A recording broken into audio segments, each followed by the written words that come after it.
Salud, dinero y amor. Todos quieren ser felices, todos quieren ser millonarios, todos quieren tener salud, pero ¿qué querés? ¿Qué meta tenés? Soy saludable cuando cuido mi alimentación porque incluí más frutas. Soy saludable cuando cuido mis conversaciones. Soy saludable cuando no me rodeo de gente que me hace mal. ¿Qué es la salud para mí? ¿Cuánto dinero te hace feliz? ¿Cuánto dinero te sirve para satisfacer tus necesidades? Hay gente que no sabe cuánto debería ganar por mes para satisfacer sus necesidades. Dicen, mucho. ¿Cuánto es mucho? Amor. ¿Qué es el amor? ¿Amor propio? ¿Amor de pareja? ¿Amor de padres? ¿Amor de familia? ¿Qué amor? Si yo no tengo claro qué quiero, voy a estar tirando dardos al aire. Estamos acostumbrados a escuchar a la gente quejarse. Sí. Si yo estoy todo el tiempo quejándome, estoy todo el tiempo viendo lo negativo, voy a tener cada vez más motivos para quejarme. Ahora, ¿qué pasa si yo me junto con mis amigas y digo, me siento exitosa? Me va todo bien. La verdad que no estoy teniendo problemas. Llego a fin de mes y me sobra dinero para ahorrar. Si focalizo en la gratitud, voy a tener más motivos para agradecer también. El miedo, ¿por qué no acciono? ¿No? ¿Por qué esto del miedo que me frena? Bueno, es como yo interpreto ese miedo. Miedo vamos a sentir siempre. Hay mucha gente que también tiene miedo al éxito. No hay que hacerlo sin miedo, porque si no te vas a esperar toda la vida. Todas las personas, el 75% tiene miedo a hablar en público. ¿Cuál es la amenaza real? No hay. Aquellas creencias que sostenemos nos acercan a donde queremos estar o nos alejan de donde queremos estar. Hay mucha gente que falla en ejecutar sus metas porque falla en declarar sus metas. Y el para qué hago lo que hago. Para aquella persona que nos está escuchando dice, esto me pasa a mí me pasa lo mismo, cada vez que quiero hacer algo no lo hago. Bueno, yo te puedo asegurar que en muy pocos días podemos lograr cosas que estaban trabadas hace un montón si nosotros generamos un plan de acción alrededor de eso que queremos hacer. Entonces, primer paso.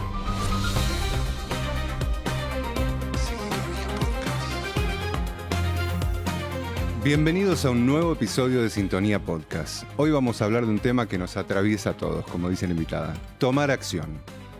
Muchas excusas para no hacerlo, esperar el momento perfecto, la motivación, la claridad mental y seguir esperando. Pero la vida no espera a nadie. La invitada de hoy es coach ontológica, trabaja con personas que están cansadas de postergar su vida y viene a romper ese bloqueo interno. Así que si estás cansado de seguir en el mismo lugar, quédate hasta el final, no lo adelantes ni lo postergues, porque este es el inicio de un gran cambio en tu vida. Está con nosotros Débora Pérez. Bienvenida. Muchas gracias. Gracias por la invitación, por la posibilidad de participar también. Para mí es un gusto hablar de este tema que me atraviesa en lo personal, porque, claro, como muchos de nosotros, tomar acción es un desafío, así que para mí es un gusto hablar de este tema también. Gracias. No, es un tema que a mí me atravesó la mitad de mi vida. Tomar acción y la gente, ¿y por qué no haces? ¿Y por qué? Pero para arrancar este tema hay una excusa principal, ¿no? Que es, me falta la motivación, no estoy motivado. ¿Cómo me motivo? ¿Hace falta estar motivado? Bueno, yo creo que le damos a la motivación un rol preponderante y más protagonista del que deberíamos darle. Uh-huh. La motivación es clave, es aquello que nos motiva justamente a movernos, ¿no? A tomar acción hacia aquello que queremos. Sí. Muchos la definen como la capacidad de poner foco en algo y seguir, ¿no? Eso lo definen muchos de esa forma. Ahora, la motivación, esto decía que le damos un protagonismo mayor que el que tiene que tener porque esperamos a estar motivados para hacer tal o cual cosa. Y la realidad es que la neurociencia demuestra que la motivación viene después de accionar y no antes de accionar. Claro. Como decía Picasso, que la inspiración te agarre trabajando. Exactamente. Bueno, pero porque en realidad hay un montón de circuitos neuronales que están y trabajan atrás de la motivación, que uno dice, bueno, no me siento motivado para hacer esto y nos quedamos en el lugar en donde estamos, ¿no? No hacemos porque no estoy motivado. Bueno, es real, a veces nosotros necesitamos de esa motivación, pero hay algo que es sencillo, que es, no sé, si tengo hambre, me siento motivado a satisfacer esa necesidad e ir a buscar algo para comer, por ejemplo. Todos los seres humanos necesitamos de la motivación, pero esto que decía de darle un rol protagonista tiene que ver con que no necesito necesariamente, valga la redundancia, estar motivado, sino que puedo hacerlo y la motivación viene de esas pequeñas victorias, del hacer justamente, que hace que me siga motivando. Ok, y cuando no tenés ganas de hacer, ¿no? Que estás esperando esa motivación. No sé, yo me acuerdo, no sé si te escuché a vos o a alguien, pero a mí me pasó algo similar cuando empecé a entrenar, no tenía ganas, digo, bueno, 1 hora y media de entrenamiento, no lo quiero hacer, pero digo, bueno, hago 5 minutos. Y 95% de las veces terminaba haciendo el entrenamiento completo. Bueno, al cerebro lo que más le cuesta es empezar. Claro. Es el momento más complicado para el cerebro. A ver, hay un concepto que es clave, que nuestro cerebro no quiere que seamos felices, no quiere que vivamos bien. No es la función del cerebro. Suena como muy romántico decir que, bueno, todos perseguimos de cierta forma la felicidad y es como el objetivo para el cual vivimos, pero la función cerebral, la función de nuestro cerebro no es que viva feliz. Claro. Es mantener al cuerpo con energía. Y entonces, desde ese mantener el cuerpo con energía, todo lo que vos quieras hacer distinto o quieras hacer un cambio, le genera un gasto energético. Tu cerebro automatiza determinados procesos porque justamente lo que quiere hacer es que ese proceso o ese hábito que vos quieras hacer no le genere un gasto energético. Claro. Entonces, si vos todas las mañanas te levantás y te bañás, ya tu cerebro no le genera un gasto energético. Decir, bueno, ¿qué voy a hacer a la mañana? Directamente se levanta y sabe que se va a bañar. Cuando ya es un hábito. Exactamente, ya está incorporado. ¿Sí? Generó ese camino neuronal por repetición y entonces no necesita un esfuerzo energético como para sostenerlo. Claro. Pero además de esto, cuando vos dejás o sea, cuando vos querés instalar algo nuevo, un hábito nuevo, algo que para vos sea saludable, ¿sí? Tiene que generarse ese camino neuronal nuevo. Claro. Entonces, para generarse, va a generar resistencia. Va a generar que vos prefieras mirar el celular, mirar una serie en Netflix, lavar los platos, ordenar el placar, cualquier cosa, salvo lo que tenés que hacer. ¿Por qué? Porque ese nuevo hábito le genera este gasto energético que estamos hablando. ¿Sí? Claro. Entonces, lo va a evitar sobre todas las cosas. Esto que vos decías de, bueno, ¿por qué me cuesta empezar? Es porque justamente pone la resistencia al principio, genera mucha fricción en el cerebro el tener que empezar. Ahora, cuando uno empieza, ya baja esas barreras y es como mucho más fácil mantenerlo, porque la resistencia general está en el empezar y no solamente en mantener el resultado. Claro, una vez que ya arrancaste, después fluye. Y hoy encima estamos rodeados de distracciones por todos lados y el teléfono, el escroleo no para nunca. Bueno, hay algo que creo que últimamente tiene como mala prensa que tiene que ver con la dopamina, ¿no? La dopamina es una hormona que da placer, es la hormona del placer. Cuando nosotros, hay varias formas de liberar dopamina. Hay una forma saludable y la forma que todos conocemos y que usamos muchísimo, que es scrollear, por ejemplo, ¿sí? La dopamina, que nos da placer, se libera cuando se activa el sistema de recompensas. Es decir, cuando vos te propones algo y lo cumplís, libera dopamina. ¿Sí? Da esa sensación de placer. Por eso, cuando nosotros planeamos algo y en esa expectativa hay una dopamina que es por anticipación. Yo cuando planeo que quiero hacer algo y planeo que me puede salir bien, ejemplo, lo que hablábamos antes de comenzar, esto del podcast, ¿no? Digo, bueno, yo voy a tener un podcast y va a llegar a tanta gente y lo van a escuchar y voy a impactar y voy a hacer esto. Bueno, mi cerebro está regocijándose en ese momento, liberando dopamina, me siento con un placer hermoso. Ahora, el momento de tener que accionar cambia. ¿Por qué? Porque ante la acción está la posibilidad de fallar. Claro. Si yo planeo, me da placer porque estoy en el plano de la inacción y el cerebro le encanta, no gasta energía cuando planeamos. Ahora, cuando tenemos que ejecutar eso que estuvimos planeando, empieza a venir todos los miedos, las resistencias y era un poco lo que hablábamos recién, ¿no? Puede ser que el multitasking, que es un tema que está muy de moda también, nos acompaña a estar permanentemente distraídos. Nos dicen que es como una genialidad ahora, ¿no? Poder hacer muchas cosas al mismo tiempo, pero es una atención dispersa eso, ¿no? No somos capaces, nuestro cerebro no es capaz de hacer muchas cosas al mismo tiempo.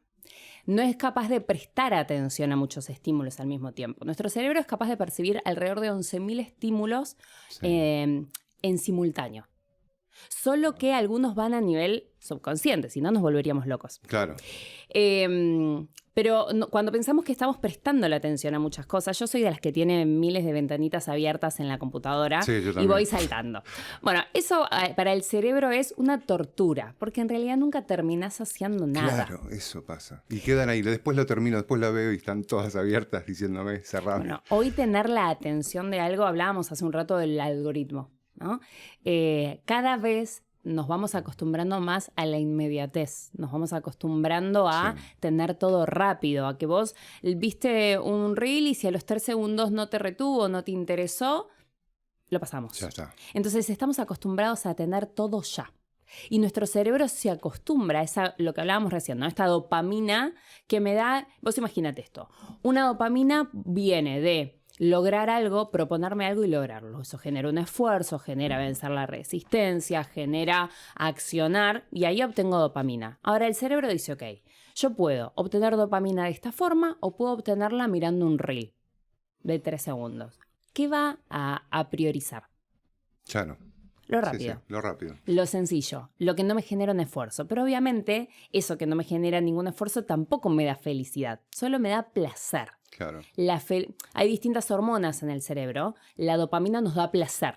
Nosotros cuando vemos un reel o cuando logramos algo nos da placer, pero no nos da felicidad. La felicidad viene por conseguir metas, por interactuar, bueno, por todo lo que hemos leído y escuchado que tiene que ver con la felicidad, ¿no? Sí. Pero eso de estar en lo rápido, en un poquito acá, hago esto, hago aquello, salto de tarea en tarea, nos hace dispersarnos cada vez más, desentrenar nuestro foco en poder accionar. Hablábamos de que la motivación era poder tener el foco en algo y seguirlo y alcanzarlo, ¿no? Si yo mi foco está desentrenado porque hago 10.000 cosas al mismo tiempo, estoy justamente siendo contraproducente con la motivación, porque me disperso, porque busco el placer rápido. Entonces el desafío, más en esta era que estamos sobreestimulados, es poder conectar con algo, mantener el foco, perdurar en lo que hacemos. Creo que es el gran desafío de este tiempo. O sea que tiene sentido esta nueva moda de vamos a hacer una cura de dopamina, que me desconecto de redes una semana, que me voy al campo un mes. ¿Sirve eso? ¿Tiene algún efecto físico? Yo creo que sirve 100%, pero todo lo que para nosotros sea grande va a generar resistencia a nuestro cerebro. Empezar de a poquito, mejor. Exactamente. Si yo digo, me voy un mes al campo a meditar, buenísimo, ¿te va a servir? Seguro. Ahora, ¿quién de nosotros en nuestro día a día y con todas las obligaciones que tenemos y con todo lo que tenemos que pagar y hacer y demás, puede tomarse un mes para ir a meditar al campo? El que lo puede hacer, genial, le va a servir un montón. Ahora, ¿qué podemos hacer con lo que hoy tenemos a nuestra mano? Claro. Porque si no, vivimos esperando, y algo que también hablábamos de esto de el momento perfecto. Cuando tenga un mes para dedicarme a ir al campo a meditar, va a ser mi momento. Y la realidad es que no necesitas eso. La perfección, ¿no? ¿Qué tema la perfección? Supongo que te preguntarán todo el tiempo. Cuando tenga la plata, cuando tenga el peso, cuando tenga el lugar, cuando... Es esto de las excusas que nos pone nuestro cerebro como trabas para no accionar. Sí. Yo creo que soy especialista en perfeccionismo, no por ejecutarlo, sino por pensarlo, ¿no? Por pensarlo. Claro, soy... ¿Rubia mental o de...? Estar en el perfeccionismo de pensar y esto todavía no estoy lista y todavía me falta y todavía, bueno, es una excusa hermosa que tiene nuestro cerebro para no accionar, para dejarnos en ese lugar, como decíamos, de planear y que nos da un montón de placer, pero en la ejecución es distinto, ¿no? Claro. O sea, es que la palabra perfecto viene del latín perfectum, que significa acabado. Cuando algo está perfecto quiere decir que no hay mejora posible. Claro. Y si uno se lo pone a pensar, ¿verdaderamente queremos ser perfectos? Digo, yo quiero que... ¿Vos querés que este podcast sea perfecto y no tenga nada más que hacer? No, sí. De hecho, estoy más cómodo cada vez siendo más imperfecto. Yo creo que es entender que esa perfección no existe, que siempre vamos a ser falibles, que siempre lo que hacemos es perfectible, pero también entender que no necesitamos que sea perfecto para poder accionar. Hay una regla que es muy útil para aquellas personas que quieren hacer todo perfecto, que por supuesto es primero entender que la perfección no existe, ¿no? Que es un ideal utópico que vive en nuestra cabeza, pero que no existe realmente. Es una excusa, digamos. Exacto. Y es una excusa y es una aspiración que habla de nuestro ego, que tenemos que ser los mejores en lo que hacemos. Y hay una cuestión genuina detrás de hacer algo de calidad y, no sé, aquellos que trabajamos con el desarrollo personal, yo soy muy consciente a la hora de trabajar y me sigo preparando y sigo leyendo y demás, porque sé que trabajo con las emociones de las personas y entonces al querer aportar valor, para mí es clave ser profesional en lo que hago y por eso me sigo preparando. De hecho, estoy haciendo un posgrado que tiene que ver con esto ahora. Pero más allá de esto, digo, de entender que uno siempre puede mejorar, replantearse y decir, yo quiero ser mi versión terminada a mi edad, quiero no poder aprender nada más, quiero llegar al punto de decir, listo, ya estoy. ¿Y ahora qué? Porque si llegamos a ese punto, que no existe, ¿no? Pero si existiera y llegáramos, ¿qué hacemos después? Hablemos del miedo, porque el miedo siempre te detiene a la hora de tomar dirección hacia una meta. Miedo al fracaso, miedo al éxito. ¿Qué esconde el miedo? ¿Qué tema? Bueno, el tema es dónde habita ese miedo, ¿no? ¿Miedo a qué tenemos? Hay mucha gente que tiene miedo a que algo le salga mal. Y si fracaso, y si me va mal, y si publico un podcast y no lo ve nadie, y si qué pasa si nadie interactúa. Es el típico, ¿no? El miedo al fracaso. El miedo al fracaso. Sí. Y que además, creo que hay un concepto anterior que es clave en esto, que es entender algo acerca de las creencias. ¿Sí? Nosotros vivimos en mundos interpretativos. Hay distintos autores que hablan sobre esto y una de las cosas que hablan es que no vemos las cosas como son, sino como somos. Claro. Interpretamos el mundo de acuerdo a nuestros sesgos, de acuerdo a, decía Kant, es como que si nosotros nos pusiéramos unos lentes azules, veríamos la realidad azul y entenderíamos que así es. O sea, el mundo yo siempre lo veo como un espejo traslúcido. Es el reflejo de lo que somos dentro. Exactamente, y vos vas a interpretar y vas a crear tus creencias, valga la redundancia, de acuerdo a un montón de factores, ¿no?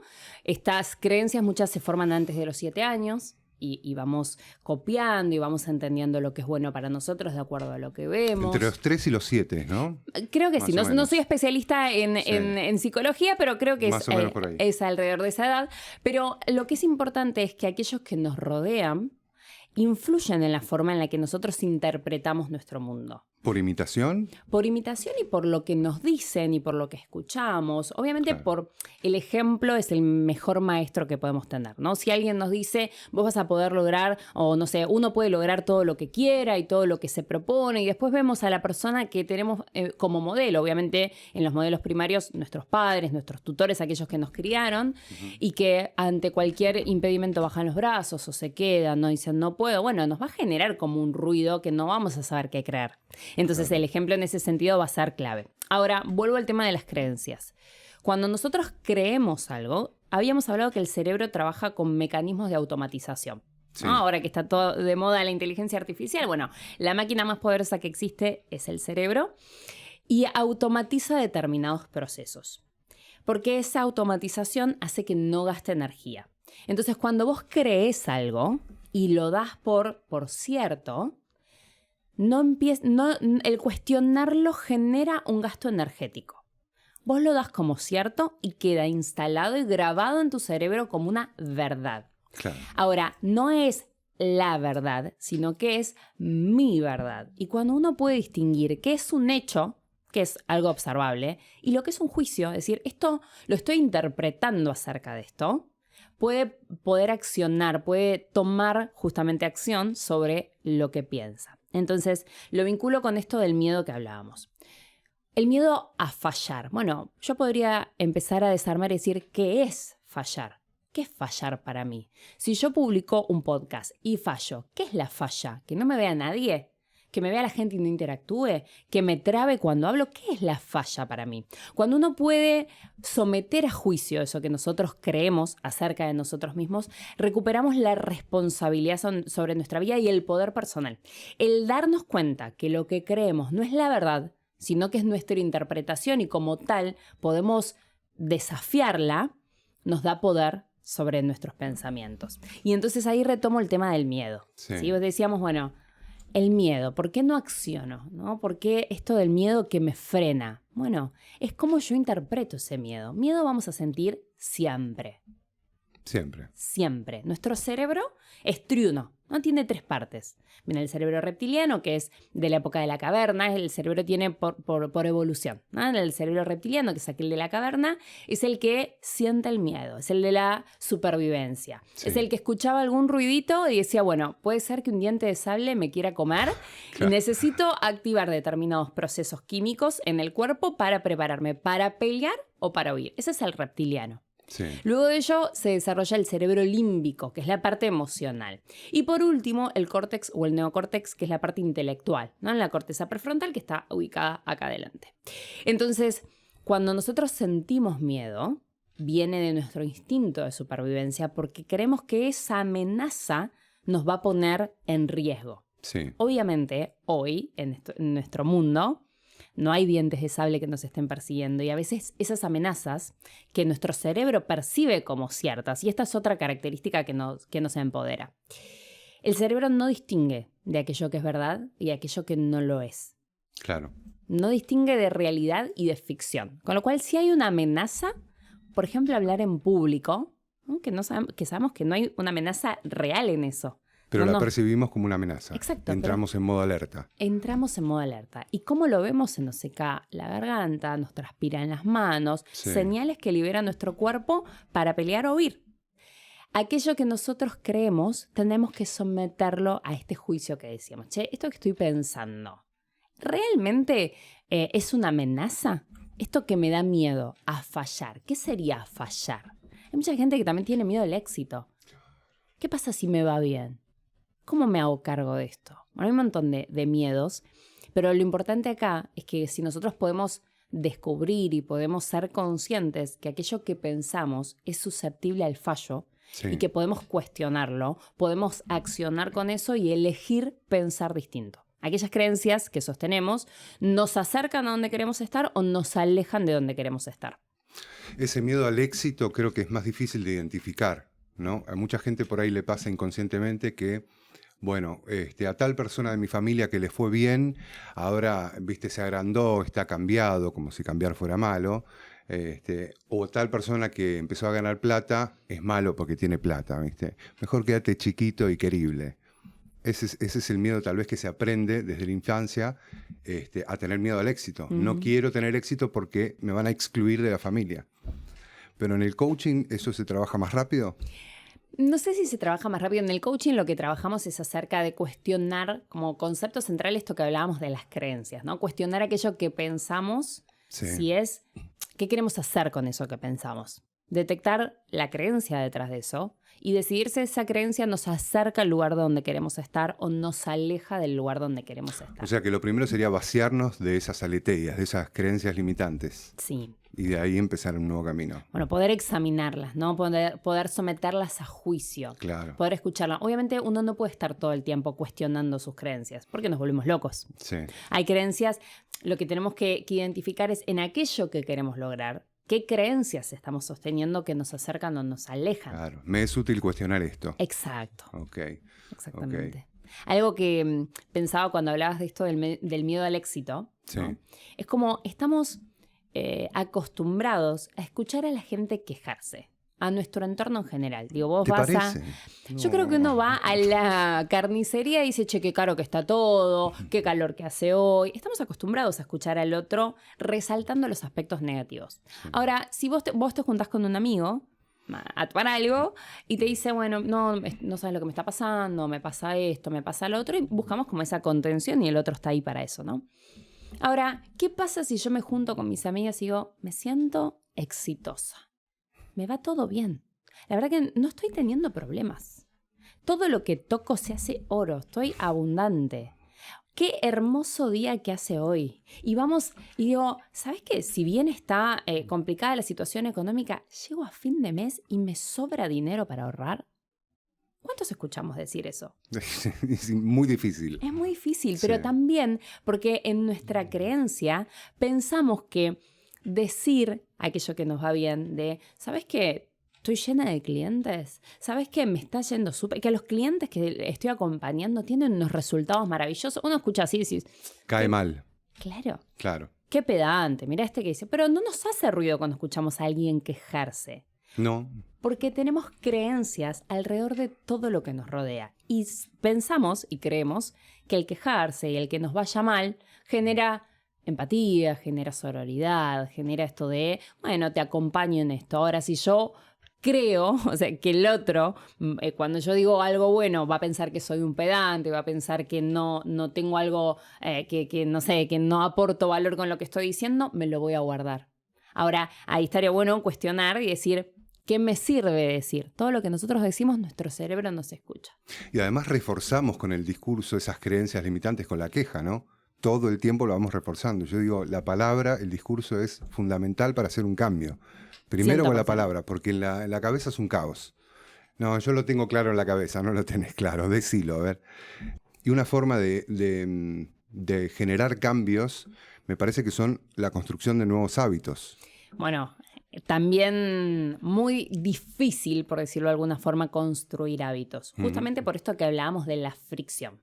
Claro. Empezar algo genera fricción y genera resistencia a nuestro cerebro. ¿Cuánto más mantenerlo? Hay personas que dicen que sostener un hábito demora 21 días, ¿no? Que está como muy en boga o Sí, se escucha mucho esto de los 21 días, eso. pero la realidad es que todos los procesos son distintos. Porque los niveles de motivación son distintos, porque cada persona es distinta. Entonces, puede ser 21 días, puede que sea más, puede que sea menos. Pero sí, lo desafiante no solo es sostener el hábito, sino empezar el hábito. Hay distintas técnicas que se utilizan como para poder sostener un hábito. En lo particular, trabajo también con metodologías ágiles. Y las metodologías ágiles lo que plantean es una mejora, y esto es aplicable, y por eso lo traigo a la vida en general, una mejora iterativa e incremental. Es decir, cada vez que repito un ciclo, mejoro un poquitito. Examino qué hice y vuelvo a aplicar. A veces en gestión de proyectos en grandes empresas se trabaja con este concepto, ¿no? Uno tiene un proyecto muy grande, muy a largo plazo, y poder particionar ese objetivo, decir, bueno, ok, ¿qué parte puedo hacer hoy o de acá a esta semana, de acá en este mes o en estos 3 meses para lograr aquello que me propongo? Una de las principales causas por el cual procrastinamos es porque pensamos, esto que hablábamos, ¿no? Si pudiera irme un mes al campo a meditar, seguro estaría más tranquila. Bueno, en nuestra cabeza, poder reunir las condiciones para estar un mes meditando suena como algo inabarcable. Ahora, ¿qué pasa cuando lo hacemos pequeño? Cuando lo hacemos algo más chiquito. Claro, voy a salir un ratito al aire libre. Exacto. Ya cambia. ¿Cuánto me puedo...? Y cuanto más específico sea, más posibilidad de cumplirlo tenemos. 5 minutos. Exacto. Okay. Voy a salir 5 minutos a las 2 de la tarde a tomar sol para recargar vitamina D. Claro. Y ahí, en esta expresión que te dije, di algunos aspectos como la especificidad del momento concreto y el para qué hago lo que hago. Para tomar vitamina D que me pone de buen humor. Claro. Hay mucha gente que falla en ejecutar sus metas porque falla en declarar sus metas. A ver, yo creo que cualquier persona que vos le preguntes quiere ser feliz. Sí, sí. Ahora se termina el año. Y nosotros, cuando muchas de las personas que hacen balances y planean las metas para el próximo año, dicen, bueno, cuando piden los deseos en su cumpleaños, van a soplar las velitas, como se saca en Argentina, es, bueno, salud, dinero y amor. Todos quieren ser felices, todos quieren ser millonarios, todos quieren tener salud, pero ¿qué querés? ¿Qué meta tenés? Exacto. ¿Qué No lo pueden representa para mí la salud? Sí. ¿Soy saludable cuando camino 5 minutos por día? ¿Soy saludable cuando cuido mi alimentación porque incluí más frutas? ¿Soy saludable cuando cuido mis conversaciones? ¿Soy saludable cuando no me rodeo de gente que me hace mal? ¿Cuándo soy saludable? ¿Qué es la salud para mí? Claro, no solo la alimentación, en todas las áreas. Exacto. Dinero. ¿Cuánto dinero te hace feliz? ¿Cuánto dinero te sirve para satisfacer tus necesidades? Hay gente que no sabe cuánto debería ganar por mes para satisfacer sus necesidades. Mucho, dicen, mucho. ¿Cuánto es mucho? Claro. Amor. ¿Qué es el amor? ¿Cuánto amor? ¿Amor de pareja? ¿Amor de padres? ¿Amor de familia? ¿Qué amor? ¿Amor propio? Entonces digo, cuando tenemos metas tan generales y cuando no tenemos claridad, la falta de claridad es uno de los impedimentos para accionar. Si yo no tengo claro qué quiero, voy a estar tirando dardos al aire.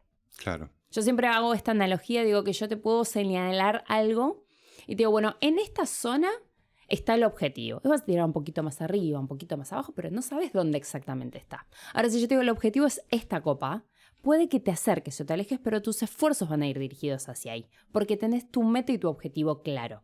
Esa claridad a la hora de planificar es la que te va a dar la claridad a la hora de accionar, porque yo puedo decir, ok, si yo tengo que acercarme, vuelvo con esto de la salud. Si para mí la salud es tener un mejor estado físico, ok, ¿qué es un mejor estado físico? Caminar y no cansarme. Bien, ¿qué tengo que hacer para que eso suceda? Tengo que salir a caminar 2 veces por semana, 5 minutos. Yo tengo algo concreto. Y en la medida en que logro eso concreto que me propuse, libero esa dopamina por la activación del sistema de recompensa. Está muy bueno eso que decís de tener la importancia de tener la meta clara, porque yo, más que planificar, por ejemplo, cuando decidí hacer este podcast, tenía claro lo que quería hacer. Cómo lo iba a hacer no tenía ni idea. Y fueron apareciendo las cosas en el camino, no voy a contar lo que sucede, pero cuando uno lo tiene claro y tiene plena confianza de que lo va a lograr, empiezan a suceder cosas. Si lo hubiese planeado, por ahí no se hubiese resuelto. No sabes cómo va a pasar, pero lo importante es tenerlo definido. Y eso es muy difícil. Bueno, hay una explicación que da en la neurociencia esto que vos comentás de forma tan clara. Hay algo en nuestro cerebro que se llama sistema de activación reticular, el SAR. Cuando, por ejemplo, vos querés comprar un auto rojo, salís a la calle y empezás a ver mayor cantidad de autos rojos. Claro. Eso no quiere decir que aumentó el parque automotor de autos rojos, sino que vos estás entrenando tu SAR, tu sistema de activación reticular, en ver aquello que antes no estaba viendo. Es como si fuese una lupa, donde uno pone el foco en aquello que le interesa, ¿no? En aquello que es relevante para ahora que estás embarazada, ves mujeres embarazadas. Exacto. Y todo lo mismo. Porque tu cerebro está en estado de alerta para ver oportunidades. Porque yo ya sé lo que quiero. Y entonces el camino se va, esta claridad de la que hablamos, que viene del accionar, como la motivación. Así se activa el foco en tu cerebro. Cuando vos empezás y pones el foco en algo determinado, como hablábamos de esto de la queja. Sí. Si yo estoy todo el tiempo quejándome, estoy todo el tiempo viendo lo negativo, voy a tener cada vez más motivos para quejarme, porque estoy entrenando mi foco a ver lo que falla, a ver lo que falta. Lo mismo que con el perfeccionismo. No puedo celebrar porque todavía me falta, porque no estoy lista, porque no estoy preparada. Tengo el foco en lo que falla. ¿Qué pasa si cambiamos y reentrenamos nuestro foco? ¿Qué pasa si nos entrenamos a ver aquello que sí tenemos, aquello que sí logramos? Un ejercicio que yo trato mucho con mis clientes tiene que ver con poder reconocer todos los días un motivo por el cual estoy agradecido. 5, 10, 20. Cuando uno empieza a entrenar el foco para agradecer, no hay persona que esté agradeciendo y en el mismo momento se esté quejando. Porque el agradecimiento me conecta con lo que sí tengo. Me conecta con lo que sí funciona en mi vida. Y entonces cuando estoy agradeciendo, además de que se activan áreas de nuestro cerebro que liberan hormonas que están asociadas con la felicidad, además de eso, estoy entrenando mi foco a ver lo positivo. Y entonces si yo focalizo en la queja y tengo más motivos para quejarme, si focalizo en la gratitud voy a tener más motivos para agradecer también. Hablando de agradecimiento, a vos que estás ahí, si te va gustando este episodio, dale like, suscríbete para que lo vea más gente. ¿Y cómo llegaste a todo esto? Porque ahora supongo que te la pasás inspirando gente a tomar acción, pero en algún momento, no sé, ¿se habrá disparado algún límite en tu vida? ¿Cómo llegaste a esto? Yo considero que soy una usina de ideas, digo. Todo el tiempo mi cabeza está trabajando, está pensando. Y muchas veces me pasaba de que mi entorno me decía, tenés un montón de potencial y sos buenísima en esto que haces y cuando hablas me encanta escuchar. Y yo misma no lo creía. Claro. Yo misma muchas veces no lo creo y me limito en accionar. Y entonces, tras hacer terapia, que el coaching no suplanta a la terapia para nada, que son complementarias, haciendo terapia, haciendo coaching, trabajando en mi desarrollo personal, yo creo que uno a lo largo de la vida se va como desconectando. De chicos nos gusta jugar a algo. Sí. A todos jugamos algo distinto y podemos pasar horas haciendo eso, porque tiene que ver con nuestro llamado, tiene que ver con lo que amamos hacer, con quiénes somos. Pero a lo largo de la vida nos vamos desconectando de aquello que queremos ser y hacer porque vamos incorporando otras cosas. ¿Sí? Vamos escuchando a los demás, queremos complacer, bueno, hay un montón de cosas que pasan. Ahora, cuando uno empieza a volver a uno, empieza a conectar con aquello que sí te mueve, la motivación. Sí. ¿No? A todos nos motiva algo distinto. Yo en mi vida estudié un montón de cosas, tengo 3 carreras, soy recibida en periodismo, en marketing y ahora en coaching. Y tengo muchas diplomaturas hechas porque estudio, porque soy curiosa, porque... Te apasiona aprender. Me apasiona, mi motivación está en el aprendizaje, por Claro. ejemplo, o en saber, la curiosidad. Hay gente que está más motivada al logro, hay gente que está más motivada... Bueno, hay que ver qué motiva a cada uno, qué te mueve a accionar a cada uno. Yo estudié coaching vocacional, trabajo en los procesos con personas que... adolescentes que no saben qué estudiar, no ese desafío de decir, ¿qué vas a hacer para toda la vida? Bueno, Claro. y cuestionar eso también está buenísimo, pero más allá de eso, con personas adultas que estuvieron toda la vida haciendo algo y se dan cuenta que no quieren hacer más eso. A mí me pasó en lo personal. Yo estuve 10 años trabajando en una multinacional con un cargo de liderazgo, con 200 personas a cargo, y en un momento dije, no soy feliz haciendo esto que hago. No quiero hacer esto que hago, no me llena, no me mueve, y decidí reinventarme. Me pasó también en una relación, yo me casé muy de chica, con la expectativa de que sea para toda la vida, con esa creencia, Claro. y yo un momento dije, esto no me hace feliz. Y el poder dar un volantazo, el poder cambiar de rumbo, el poder elegir algo distinto a lo que elegimos, yo descubrí que eso para mí era maravilloso. Conocí el coaching, empecé como a analizarme un poco más y entendí que uno puede reinventarse todas las veces que quiera y que necesite. ¿Y ya estaba de chica esa vocación por enseñarle a los demás? Porque el otro, o es más bien, a mí me hizo tan bien todo esto que quiero que vos también lo sepas. De chica soñaba con ser locutora, poder comunicar. Se nota. Siempre tenía como esa motivación. Yo me acuerdo que en el recreo le hablaba, yo soy cristiana y le hablaba a mis amigos de Dios y lo que yo escuchaba y lo compartía. Y me gustaba eso de poder transformar al otro, poder acompañarlo. Obviamente llevado a un niño, ¿no? Claro. Siempre tuve algo que desconocía el porqué, que era que la gente me contaba sus cosas. Te agarraba de oído. Sin estar yo preparada para poder darle un soporte, me han contado cuestiones graves, personales, internas, súper Sin conocerte dolorosas. demasiado.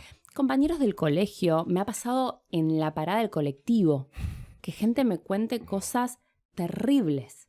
Adicciones, intentos de suicidio, cosas terribles que como niña, como adolescente, no estaba preparada para acompañarlos.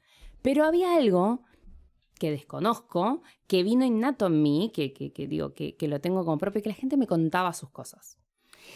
A lo largo del tiempo descubrí que si yo me preparaba también, podía darle algo de retribución Claro. a lo que me estaban contando. No solo la Podía. escucha, sino... Exacto. Pero qué necesario es esto de la escucha. Sí. ¿Sabes la cantidad de clientes que vienen a coaching? Y simplemente yo con escucharlos sin hacer ninguna intervención, simplemente con escucharlos, con prestarle atención, la gente se emociona, me agradece, solo por prestar un oído sin juicio ante eso que me están diciendo.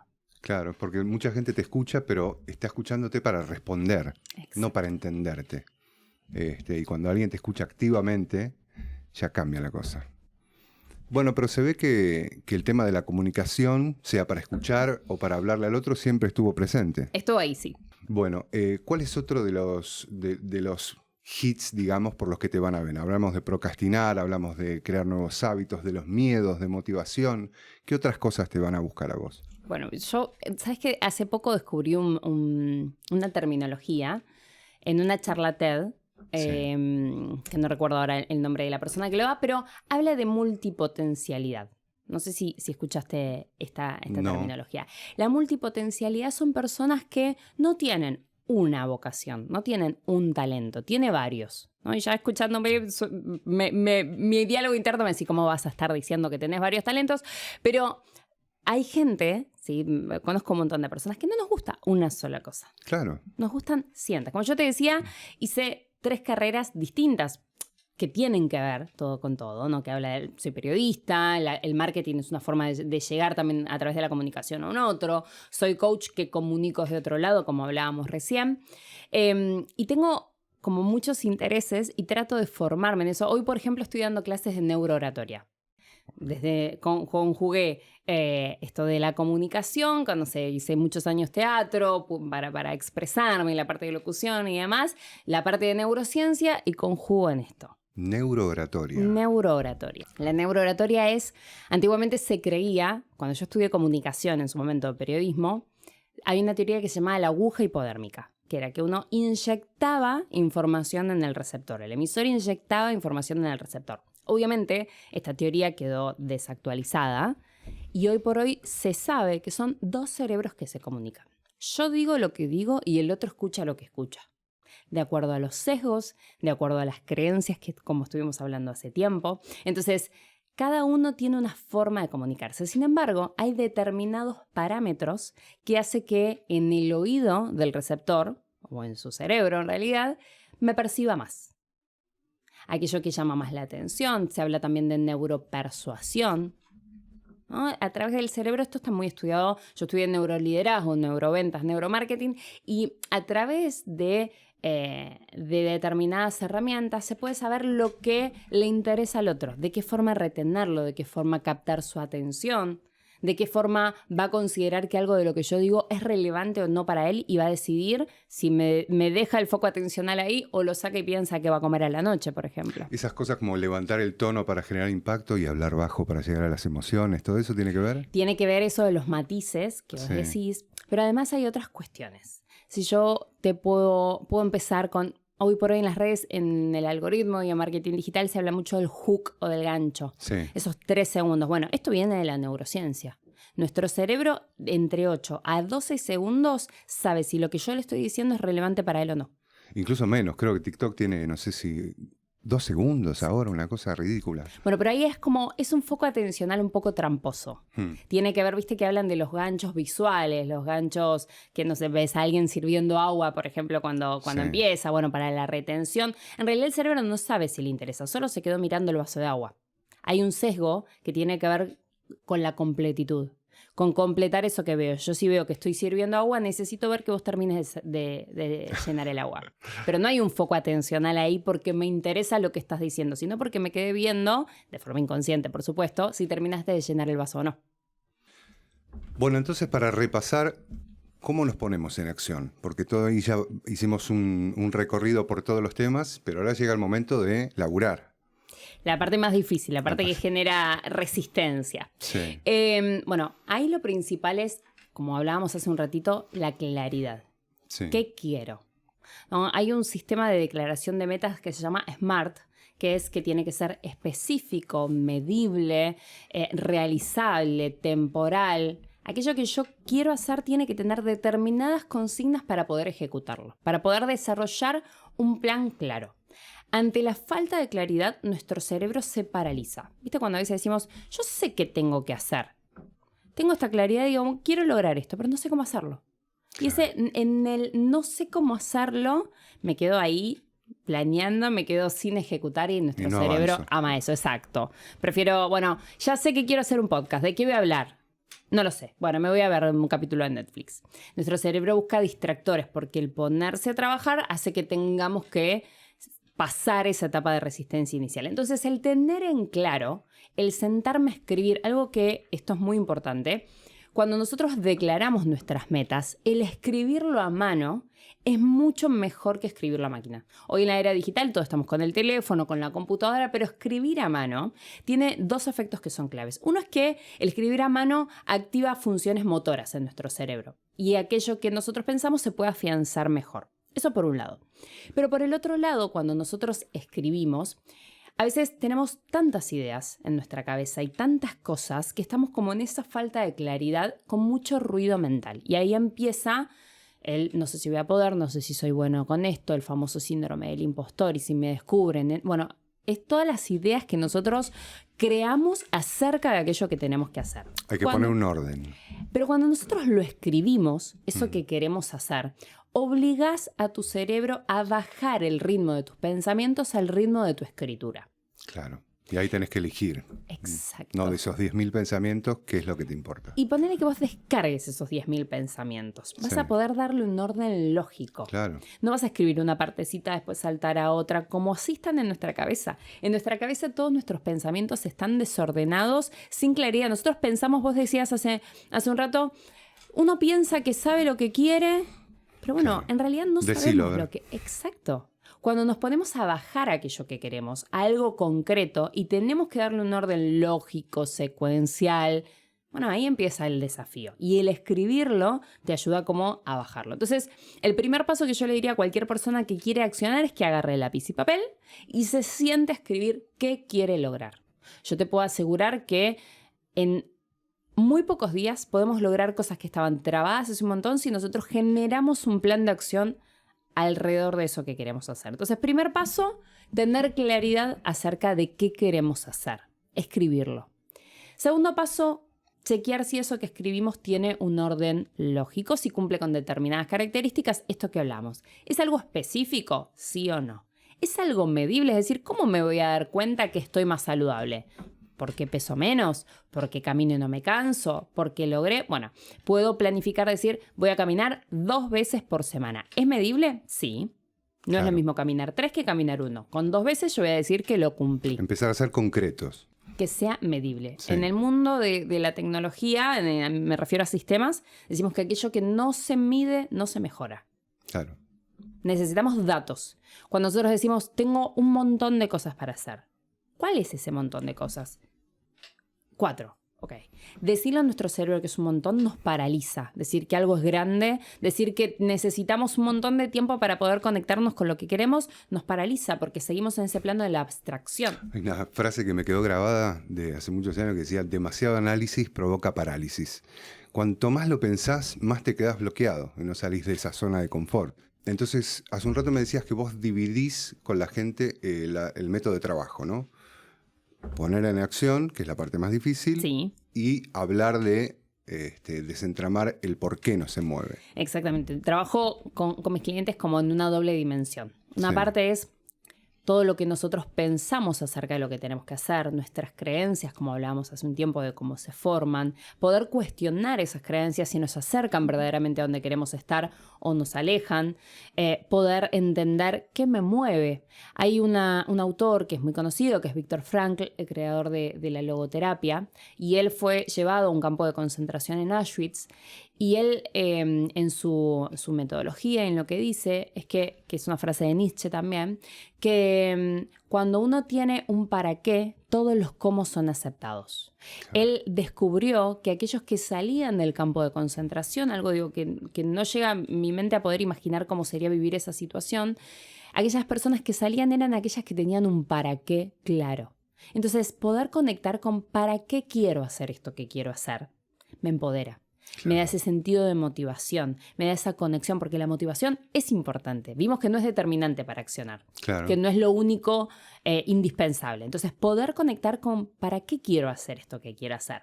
Poder conectarme con eso que para mí es importante, porque cuando me desmotive, es decir, que pierda mi motivo, puedo volver a eso que tengo escrito de mi para qué y eso darme un lineamiento. Si yo sé cómo, te hablaba hace un ratito de esto, ¿no? Cuando yo genero contenido para mi Instagram, para mis redes, sí, me pasa que a veces digo, bueno, estoy subiendo contenido que interactúa mi mamá, voy a la casa y se lo digo y no me pongo a grabar con todo lo que eso implica. Pero cuando yo grabo trato de tener en consideración o en mi mente de decir, estoy grabando esto para impactar a una persona que me escuche. No sé a quién, pero yo sé que quiero impactar positivamente en la vida de las personas y con esto que estoy diciendo quiero ser de ayuda, de transformación, de lo que fuera para una persona. Ese es mi para qué. Y entonces cuando no tengo ganas de grabar, pienso en esa persona que en mi mente no existe. Puedo darle un nombre o no, como se llama avatar a esto de ponerle como una imagen, o puede que no exista, pero yo sé que mi objetivo... Cuando no tengo ganas de hacer algo, cuando me cuesta, cuando la motivación baja, vuelvo a mi motivo y eso me empodera. Claro, me hace pensar un poco en este tema del qué dirán, ¿no? Pensar para el público que tenés que pensar y no para los conocidos, que en definitiva no es el público al que apuntás. A mí me pasa mucho, yo trabajo con muchos emprendedores o personas que están cansadas de su trabajo en relación de dependencia y quieren lanzar algo propio. Dicen, Sí. yo quiero hacer esto que me gusta, que me mueve, que me apasiona, pero... Y empiezan con todos los miedos y creencias que tienen alrededor de eso. Y cuando piensan, hoy por hoy en una era digital, una de las maneras más fáciles de llegar al otro es por redes, más fáciles y difíciles también, ¿no? Por todo lo que conlleva exponerse y todo lo que pienso alrededor de eso. Y mucha gente dice, bueno, pero si yo me expongo, ¿qué van a pensar mis amigos? ¿Les da vergüenza? Y la realidad es que uno, cuando genera contenido, cuando es emprendedor o cuando genera contenido en sus redes, tiene que pensar en su cliente ideal. A mí no me sirve Claro. que mi mamá me piense que soy maravillosa, porque yo no lo voy a vender a mi mamá. O no me sirve que una persona diga, mira qué mal que habla, mira qué mal que dice esto. Me ha pasado de haters o de gente que no está de acuerdo con lo que digo o que tiene una opinión contraria a lo que pienso. Y está súper, cada uno puede pensar lo que quiera, pero ese tampoco es mi cliente ideal. Claro. El tema es cuánto escuchamos de eso que nos dicen. Porque si yo vuelvo a este tema, si yo no tengo en claro para qué hago lo que hago, me dejo llevar por cualquier cosa. Me viene una frase que es de Séneca, que dice, cuando uno no sabe para dónde va, cuando uno no sabe como para dónde va el barco, cualquier viento le es favorable o Claro. desfavorable.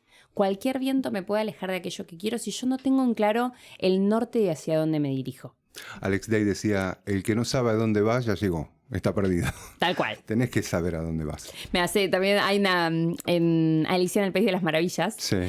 Cuando Alicia se encuentra con el conejo, le dice, ¿cuál es el camino? ¿Para dónde vas? No sé, entonces cualquiera. Claro. Cualquier camino, si vos no sabes dónde va, te acerca o te aleja hacia donde querés ir. Decime dónde querés ir primero. Claro. ¿Has visto casos de que han podido avanzar y pudiste comprobar esos logros? Sí, es creo unas cosas más satisfactorias de mi trabajo. Sí, me imagino. Que tiene que ver con amigarse con la acción imperfecta. Con entender que esto que haga, y menos al principio, va a ser perfecto. Hay una técnica que no sé si ya lo hablamos, de esto de hacer al 75%. Aquellos que tienden a tener conductas más perfeccionistas o a esperar que todo sea perfecto para accionar, es, si vos le decís, hacelo mal, no lo va a hacer. Si vos me decís, haz algo mal, no, prefiero no hacerlo. Ahora, llegar a un 75% a decir, esto sé que puede ser perfectible, sé que podría hacerlo mejor, pero hasta acá lo hago. Entonces le estoy demostrando a mi cerebro que accionar es seguro, porque en realidad, cuando el cerebro no acciona, lo que quiere es protegerte. Habíamos hablado hace un ratito del miedo.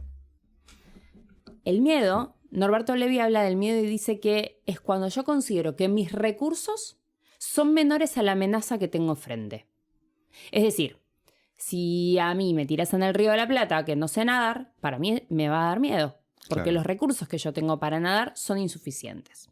Ahora, si va Meo Lance, que es un nadador profesional, no le va a pasar, porque sabe que tiene los recursos para enfrentar esa amenaza. Claro. El logro viene por hacer imperfecto, por hacer sabiendo que lo podría hacer mejor, hacer a pesar del miedo que eso me genera, Claro. de saber que puedo mejorar con el tiempo. De hecho, la claridad viene cuando yo empiezo a caminar. Hay una frase que dice, los melones se acomodan cuando la carreta avanza. Esto es así. La claridad viene después de accionar y no antes de accionar. Cuando uno está en esa etapa, es bueno, me falta claridad. Quiero hacer un podcast y yo tengo que tener en claro los primeros 100 temas. No va a pasar. No va a pasar. Uno va a ir haciendo el primero y en esa microacción, en ese, yo digo, partir el elefante en rodajas. Claro. ¿No? Como eso enorme que tenemos por delante. Si uno toma una porción chiquitita de eso y se dedica a hacer un primer capítulo, Claro. un primer tema. El segundo va a venir después. Va a ser un problema del mañana, si se quiere, pero va a ser algo a planificar luego. O sea que me pasó eso al principio, porque obviamente yo nunca hice nada público y tenía miedo de enfrentarme a la cámara, el que dirán y todo. El miedo no se disolvió, estaba.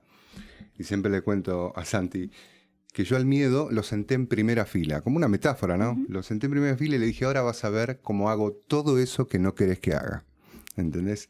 Y el primer episodio fue mucho nerviosismo. Hoy ya estoy más suelto y bueno, con el tiempo te vas relajando. Pero no hay que hacerlo sin miedo, porque si no te vas a esperar toda la vida.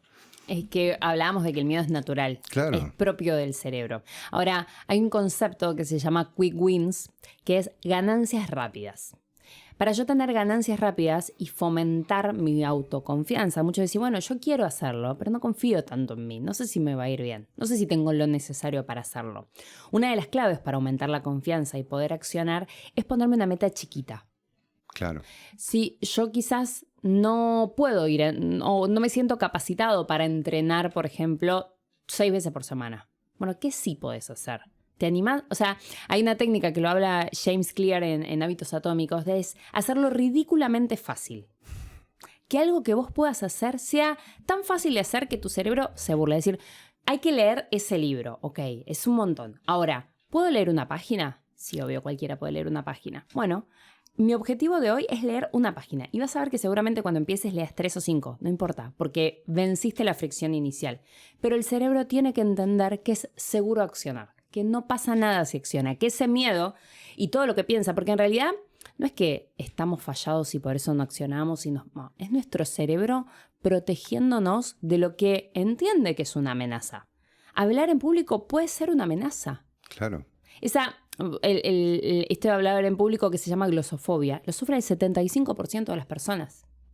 Todas las personas, el 75% tiene miedo a hablar en público. ¿Cuál es la amenaza real? No hay. ¿Qué puede pasar? ¿Qué es lo peor que puede pasar si yo hago esto? Ahora nuestro cerebro, intentando protegernos, nos dice, quédate acá, no acciones, ¿estamos bien acá? No hay riesgo si no nos movemos. El punto es superar esa fricción inicial, ese intento de nuestro cerebro de protegernos, y como vos decías, siento el miedo en primera fila y le digo, está bien, no pasa nada, Claro. hagamos a pesar de esto. Claro. No se va a ir hasta que lo hagas. Cuando lo hagas se va a empezar a disolver. ¿Qué tema el miedo? Creo que es uno de los temas más importantes que detienen a la gente y que le hace de límite a no ir hacia sus metas. Bueno, entonces, en la segunda parte de la división, cuando nos ponemos en acción, ya hablamos de generar nuevos hábitos, Sí. de las microacciones, De tener claridad en lo que queremos hacer y sentarnos a escribir. escribir, y qué más podemos hacer. Bueno, algo que va a ser clave es entrenar un sistema nuevo. Habíamos hablado que nuestro cerebro funciona por automatización, por repetición. Imagínate este circuito que se da cuando procrastinamos. Quiero hacer algo, eso que quiero hacer me genera resistencia y me genera un estrés, libera cortisol en nuestro cerebro, que es la hormona del estrés, y entonces busco algo, un distractor. Me pongo a scrollear en el celular. Cuando hice eso, me dio placer. Y el cerebro asocia que cuando tengo que hacer algo y scrolleo, me da placer y lo refuerza. Entonces, cada vez que tengo que hacer algo, vuelvo a reforzar ese círculo vicioso de hacer lo mismo. Como no lo hice y sabía que lo tenía que hacer, estamos hablando de lanzar un proyecto, de hacer algo para el trabajo, de ponerme a un hábito saludable, algo que quiero incorporar, que sé que lo tengo que hacer, pero por algún motivo lo estoy dejando de lado. Claro. Y entonces, eso que no hice, que sé que tenía, que presentar un informe en el trabajo y lo dejé para mañana, me tenía que sentar a estudiar. Hay muchas personas que me hablan que quieren recibirse. E hicieron todo el transcurso de la carrera y llegan al momento final de dar los finales para recibirse y no se pueden sentar a estudiar. Se sientan a estudiar y dicen, bueno, no, primero me voy a lavar los platos. Cosa que capaz que naturalmente no lo van a hacer. Es decir, voy a ordenar el placar y lo acomodo por color. Bueno, cualquier cosa que me saque de eso. Como no hice aquello que tenía que hacer, me genera culpa. Y esa culpa lo que hace es, de vuelta, aumentar el estrés y mi cerebro vuelve a buscar un distractor. ¿Cuál? Volver al celular. Y entonces refuerzo ese vínculo, ese círculo vicioso. Ahora, yo puedo reentrenar mi cerebro y rearmar un círculo virtuoso. De forma tal que, como yo ya sé que se refuerzan mis hábitos o mis mecanismos con la recompensa, darme una recompensa, por ejemplo, cuando hago algo que es favorable para mí o beneficioso. Utilizar ese sistema de recompensa hacia donde queremos que sentirnos. Exactamente. Okay. Nosotros, dentro nuestro, hay una motivación intrínseca y extrínseca. La intrínseca viene de adentro, que es lo que me motiva a hacer. Y la extrínseca muchas veces se usa en las empresas, un incentivo, un bono, viene de afuera. Claro. Yo puedo utilizar esa motivación extrínseca a mi favor y decir, ok, si yo leo la primera unidad de lo que tengo que estudiar, veo un capítulo de la serie. Claro. Si hago esto que tengo que hacer, salgo a caminar. O me doy un baño de inmersión. Cualquier cosa que para vos sea una recompensa. Pero la gente es buena gestionando esa recompensa, ¿no se pasa un poco de recompensa? Bueno, ahí viene el autocontrol, pero yo Claro. tengo que entender que estoy entrenando un sistema. Como cuando adiestro a un cachorro. Claro. Estoy enseñándole, si yo a un cachorro no quiero que haga, no sé, que haga sus necesidades adentro y lo saco afuera. Y cada vez que lo veo, lo saco afuera. Le estoy enseñando que no tiene que hacer eso. Ahora, si yo lo dejé un día y al otro día lo volví a dejar, le estoy enseñando que no pasa nada si no lo hago. Claro. Entender que estoy entrenando mi sistema y que si yo hago y me doy esa recompensa y cumplo con mi palabra, aumenta mi confianza. ¿Qué pasa si alguien te dice, voy a ir a tomar mate a tu casa, paso a tal hora? Vos lo esperás y no llega. Al otro día, lo mismo. Voy a ir a tomar mate a tal hora, lo esperás y no llega. Al tercer día te dice, voy a ir a tomar mate a tal hora, vos no le vas a creer. Vas a decir, dale, dale. Y te vas a hacer otra cosa porque sabes que esa persona no viene. Lo mismo pasa cuando vos te incumplís. Te autoboicoteás porque tu confianza decae. Claro. Empezás lo mismo que te pasaría con otra persona, esto de decir, la palabra de esta persona no vale. Como estás acostumbrado a no cumplir tu palabra, ya no confías ni en vos mismo. Exacto. Y esto aumenta nuestra falta de confianza y hace que cada vez nos cueste más accionar. Fíjate cómo todo son eslabones de la misma cadena. Todo redunda en lo mismo, ¿no? Claro. Esto de, si yo no hago, sigo reforzando ese circuito. Entonces, ¿se necesita disciplina para accionar? 100%. Necesito ser disciplinado a la hora de accionar. Pero por eso hablábamos de las microacciones. Sí, sí. Hago algo chiquitito, me lo Me celebro. parece que esa es la clave, ¿no? Empezar de a poquito, porque hay tantos temas para hacer cambios que tenés que tener la disciplina, la confianza. Es tanto lo que hay que hacer que me parece que tenés que ir de a poco, sí o sí. De a poco, y esto sirve también para el resto de nuestra vida. Uno de los primeros ejercicios que hago con mis clientes es la rueda de la vida, que es un ejercicio de coaching, que es ¿dónde estoy parado? ¿Cómo me puntúo en cada dominio de mi vida? En cuanto a la salud, en cuanto a mi desarrollo personal, en cuanto a mi desarrollo profesional, en cuanto a mis relaciones, en cuanto a mi familia, en el dinero, en cada uno de los dominios que afectan mi vida. Si yo puedo establecer un punto de partida, me va a servir también porque yo necesito establecer mi punto A para luego establecer el punto B y generar un plan de acción, ¿sí? Claro. Y entonces hago que mis clientes elijan en qué dominio quieren primero trabajar, porque no puedo trabajar en todos al mismo tiempo. Ordenar las prioridades. Exacto. En pequeñas partes, como hablábamos recién. Para mí prioritario es mi salud, que para mí la salud es esto, mi situación económica, que para mí es esto, y la relación con mi pareja, que para mí es esto otro. Perfecto. ¿Qué voy a hacer en cada uno? Con esto voy a hacer esto, con esto, y pequeños pasos. Baby steps. Cuando voy cumpliendo, se libera el sistema de recompensa, me siento agradecido, llego a la noche y hay algo que, en esto de entrenar el sistema, que viene también de estas metodologías ágiles que te mencionaba hace un ratito, que hay algo que es clave. Cuando yo puedo dividir mi vida en ciclos. Sí. En un año y hago mis metas anuales, en un semestre hago mis metas semestrales, en un trimestre hago metas trimestrales, mensuales, semanales, diarias, cada vez más pequeñas puedo dividirlas. Y entonces si yo tengo claridad de qué tiene que pasar ese día, si yo tengo claro qué tengo que lograr en el mes, voy a tener claro qué tengo que hacer cada semana. Y si tengo claro qué tengo que hacer cada semana, voy a tener en claro qué tengo que hacer ese día para que sea un día ganado. Entonces, al planificar qué quiero hacer, tengo dirección hacia dónde voy. Entonces planifico qué quiero hacer, empiezo a accionar, llega el fin del ciclo que yo me haya propuesto, por ejemplo, de la semana, y voy a analizar qué fue bien, qué fue mal y qué podría haber hecho distinto. O sea, qué hice bien, qué hice mal y qué puedo hacer distinto de acá en adelante con eso que hice mal. Claro. El reconocer qué hice bien me sirve justamente, como hablábamos, del agradecimiento para poner el foco en lo que salió bien y reconocerme. Claro, ¿No? sí, sí. En fútbol se dice equipo que gana no se toca, perfecto. Si esto lo hice bien, lo repito.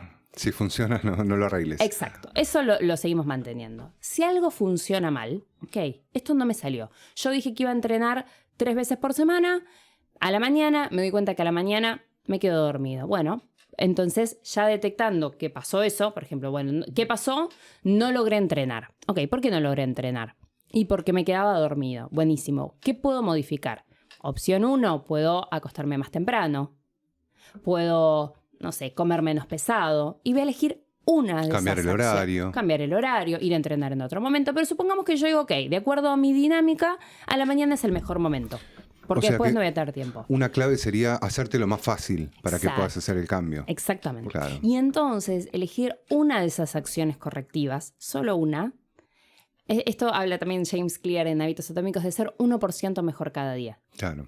Entonces, tomo una de estas acciones y la replico la otra semana. Digo, bueno, ok, voy a probar entonces a acostarme más temprano. Si a la otra semana me acosté más temprano y me funcionó, repito, dijimos, lo que funciona lo repito. Si no me funcionó, pruebo la otra opción que era comer más liviano. Y voy trabajando en esta mejora que hablábamos, de esta mejora continua. Todo el tiempo vamos buscando mejorar en aquello que para nosotros es clave. Porque si no sabemos en qué tenemos que mejorar y si no nos paramos, si no paramos la pelota, a entender qué estamos haciendo bien y reconocernos, qué podemos hacer distinto y replanificarlo, no mejoramos nunca. Y termina el año diciendo, no logré nada. O llega nuestro cumpleaños y decimos, che, otro año que pasa y no logré nada. Porque en realidad no tenés un sistema que te sostenga cuando tu motivación baja. Es un ciclo que se repite constantemente, porque todos los años caen al mismo lugar. Exacto. No pasó nada, no hice los cambios. Esto de hacer para motivarte, yo soy una de las que le pasa continuamente y mi novio me da esta herramienta. Dice, anótate cuando te dicen algo bueno. Que yo lo podría traducir como, entrená tu foco en ver aquello que sí salió. Porque en aquellos que tenemos la tendencia a ser perfeccionistas y que vemos aquello que nos falta, nos cuesta celebrar nuestros logros. Sí. Nos cuesta reconocernos, decir, esto me salió bien hoy, ¿eh? Mira, me planifiqué a entrenar y fui a entrenar. Me planifiqué leer 2 hojas y leí 2 hojas. Y las damos por sentado. Ahora, cuando no lo hacemos, nos garroteamos y nos tiramos abajo por eso que no hicimos. Pero no tenemos la conducta de celebrarnos por aquello que sí hicimos. O sea, es que nuestro cerebro lo guarda con la emoción. Guarda lo que sucede con la emoción. Entonces, si vos lograste algo y te tomaste el tiempo de reconocerlo, y eso te generó felicidad, va a tenerlo a mano para cuando no sepa qué hacer, cuando te sientas que no lograste nada o cuando sientas que no podés con eso, va a traer a memoria ese logro que al reconocerlo lo fijaste y va a formar parte de tu historia, lo vas a tener ahí como herramienta. No sé si tiene que ver con lo que decía Freud de los que fracasan al triunfar, aprender a evitar ese resultado, a disfrutarlo. Pero yo recuerdo que durante mucho tiempo, cuando llegaba algo que estaba buscando, era como, bueno, sí, ya está. No estamos acostumbrados a celebrar esa meta, pero me parece que un punto clave también es, como decís, celebrar ese momento, premiarnos, asociar esa emoción y ponernos una nueva meta. Exacto. Para volver a estar motivados. Y algo que, bueno, quizás es muy filosófico ya, Sí. pero nos invita a cuestionarnos si realmente lo importante es el resultado o el proceso. Claro, sí. Porque si alguien empezara y se anotara en la carrera de medicina y al otro día le dieran el título y decir, felicitaciones, sos médico. Sí. ¿Es médico? No, claro, no. ¿Qué lo hizo médico? El proceso. Los parciales, las horas estudiando, las prácticas, el proceso fue lo que le dio el resultado. Y en definitiva, cuando nos pasa eso que llegamos y decís, pero esto se debería sentir distinto. Ya esto que por lo que tanto me forcé, por lo que tanto padecí no llegar, por esto que pensaba que estaba tan lejos y que era tan imposible, lo logré. ¿Y ahora qué? Porque en realidad nuestro foco siempre estuvo en el resultado, pero lo que nos hizo y lo que nos conformó fue lo que fuimos experimentando en el medio. Quizás si pudiéramos correr el foco de aquello que queremos lograr y en el proceso en el que lo estamos transitando, quizás viviríamos más felices y es solo, como te decía, algo muy filosófico. Bueno, y para dar un cierre a toda esta cuestión, a la gente que está escuchando y que está esperando a ver por dónde voy para tomar acción, ¿qué le dirías para empezar? Que haga. Decís, claro, sí, no, Claro. no es la fórmula de la Algo. Coca-Cola, pero que empiece, Sí. imperfecto, con lo que tiene, pero una microacción. Si vos elegís qué de lo que quedan pocos días para que termine el año o cuando arranque, ¿no? Y uno se pone a pensar y dice, bueno, ok, ¿qué quiero lograr? ¿Pero qué quiero realmente lograr? Sí. Algo y elige una acción. Quiero esto de vivir más saludable. Lo tomo como ejemplo porque mucho a nosotros nos pasa y nos lo ponemos. O Sí. estudiar algo, estudiar un idioma, crecer en algo. Bueno, ok, quiero estudiar. Yo me había propuesto este año estudiar inglés y no avancé.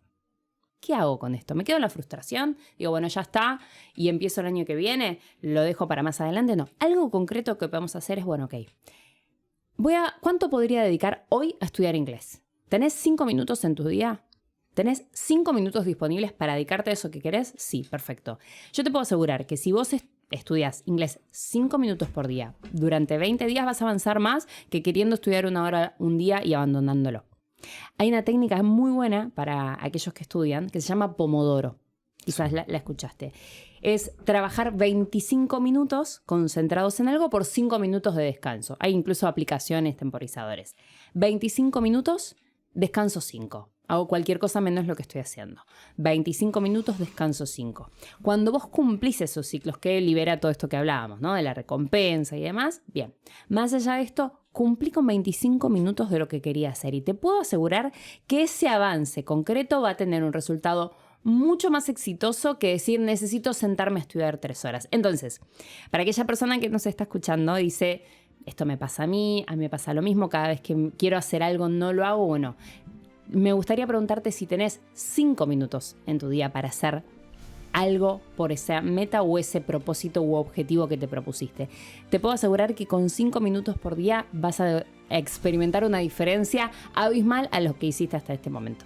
5 minutos para tomar acción. Qué importante, ¿no? Que no termine el año sin haber hecho algo, sin haber llegado a un resultado, sin haber salido un poquito, aunque sea de la zona de confort. Ojalá hubiese encontrado con este podcast hace 20 años, me hubiese resuelto un montón de temas. Me encantó tenerte acá, creo que a la gente la va a inspirar muchísimo a que se ponga a hacer lo que sea, pero que empiece con esos cambios que tanto está postergando y tanto están procrastinando. Así que gracias por venir, Debbie. Gracias por el espacio. Y a vos que estás del otro lado, acordate, dale like para que lo vea más gente. Y bueno, estamos en sintonía. Chao.